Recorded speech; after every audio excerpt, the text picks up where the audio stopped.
İşte geldik feribotun. Ay, Boranits გამოჩნდა. ახლა გოგოსთან მივალ და აქ მოვიყვე. შენ კი არსად წახვიდე, კარგი? თავისუფალი მაგიდა დაჯავშნე. თქვი რომ ვიღაცას ელოდები. თუ გინდა რომ ჩვენი საუბარი გაიგო. ამაგიდესთან დასვი. რამე თუ მოხდება, მაშინვე შენთან გავჩნდები. Anlamıyorum sana. Git. ვერ ვიჯერებ, ეს წამოიღე. წამოვიღე. მიდი. მანიაკი ხარ, მანიაკი.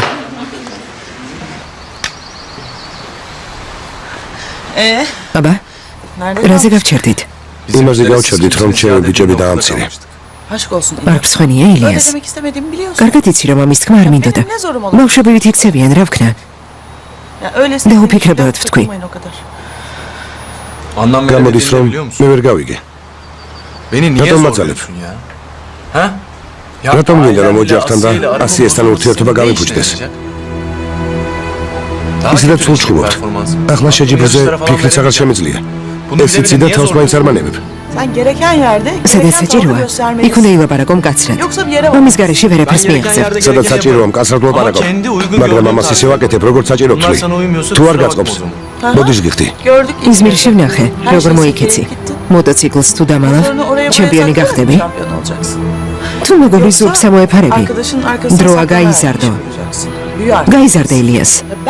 ჩემს ცხოვრებაში ჩარევის უფლებას არავის ვაძლევ. მიუხედავად იმისა, რომ ქალი ვარ. გამოდის, რომ დასაკარგი არაფერი ქონია. მე მაქვს. და იზმირში ასე, ამიტომ მოვიქეცი. Helin. İlyas dros ჭირდება. მოაზვიადებ.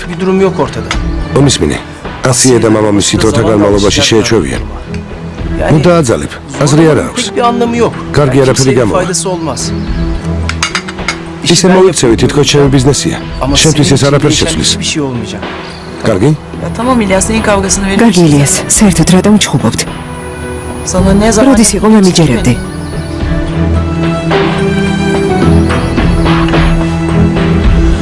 Helin, ჩემი ცხოვრება შენი ცხოვრებისგან განსხვავდება.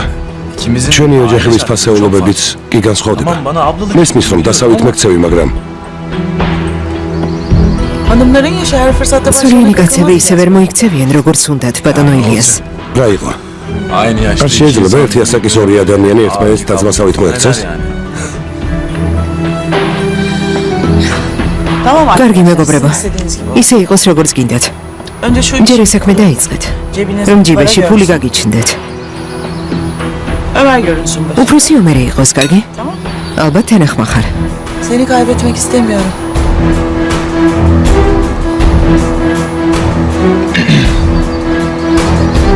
კარგი. ყველა დეტალი განვიხილოთ და საქმეს მივხედოთ.